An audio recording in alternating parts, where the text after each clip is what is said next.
Good morning, everybody. Welcome to the first edition of ISCM e-commerce. Girish is very intelligent. What he does is he explains the whole theme very well, and then he invites me to give the chairman's address. And I think that puts a lot of stress on academicians like us who are too bogged down with issues, books, articles, and then we articulate that into our speeches. And then he says the larger themes. I don't know what larger themes are in e-commerce, right? But taking a leaf out of what he said, I think one of the most fundamental challenges that businesses faces, and I'm talking from SCM of businesses who have multiple challenges in terms of traditional, modern, and the modern retail as well as the e-commerce. I think it is e-commerce that's going to be one of the most difficult transition in future, whereby one needs to understand how do we understand the cost and benefit of e-commerce expansion. How do we compare it with modern and the traditional retail? And how do we leverage this?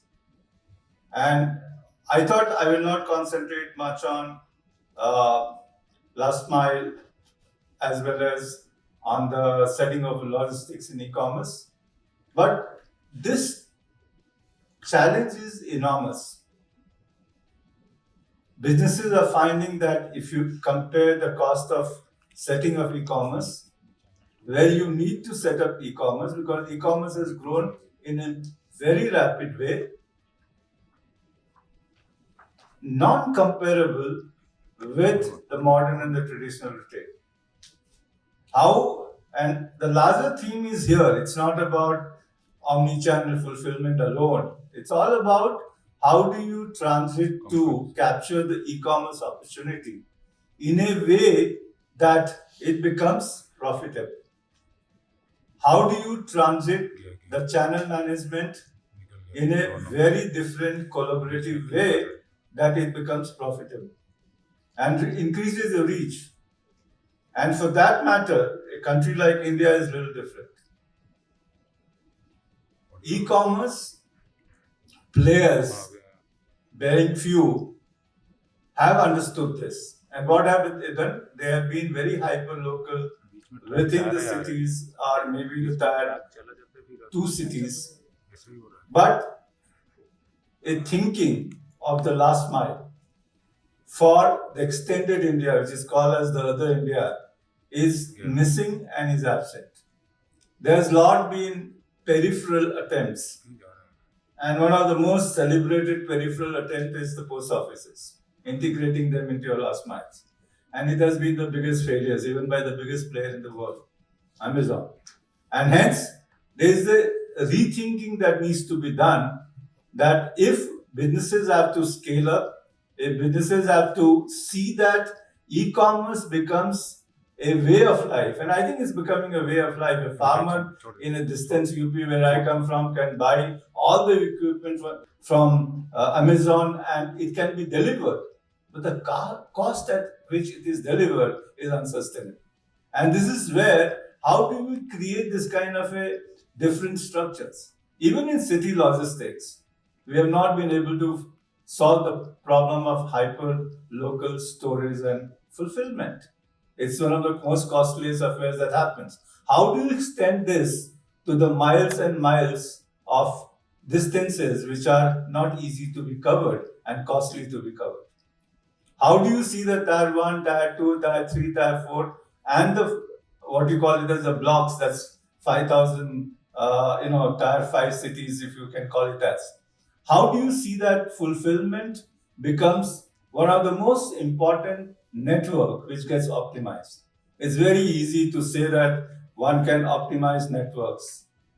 Understand the network. Don't optimize the network in the distances that you know in your formula and your IT that you use. Optimize networks which spans and reaches the vision of your markets. Markets that are yours and markets that will be defined in future. I think I'll make it a little larger.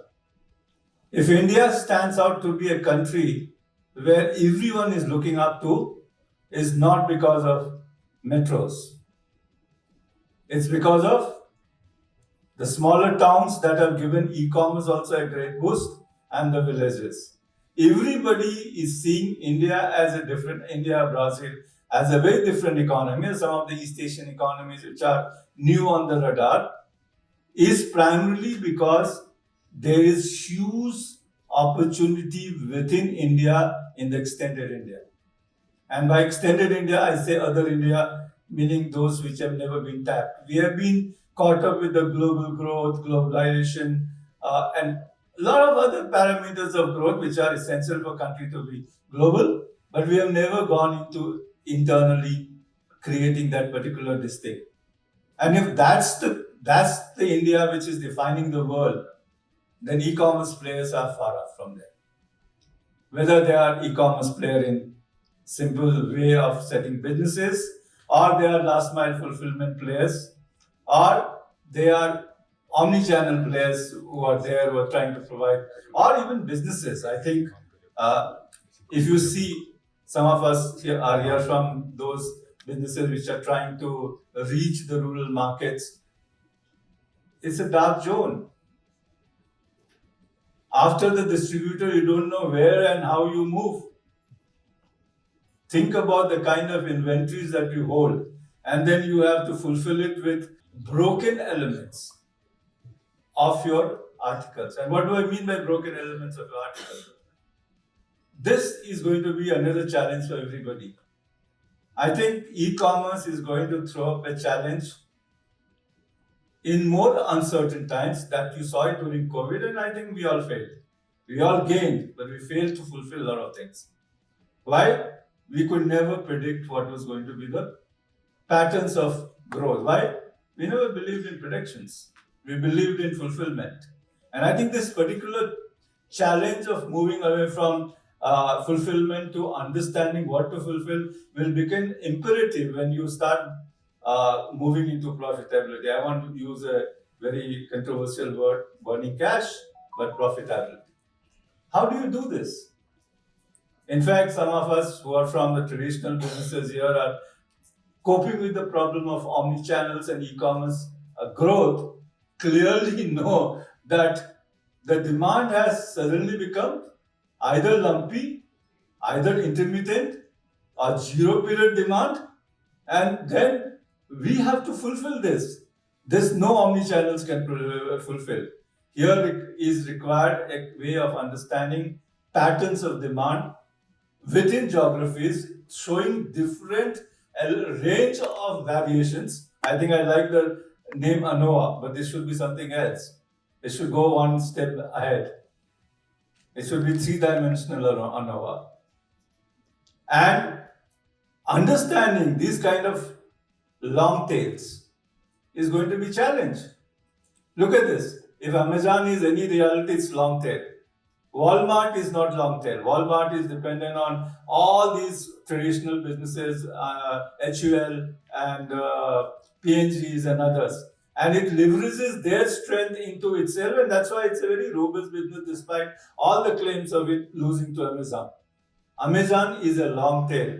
You can plug in anywhere, but this long tail creates problems for everyone who is integrating with Amazon. So who benefits? The aggregator benefits at the cost of everybody, because even if you have variation in demand, they actually are able to reduce the ANOVA or the variations. How do you really look at periods of long tails into your forecasting, into your planning and execution strategy? As we move ahead, and I think this is one of the biggest challenge.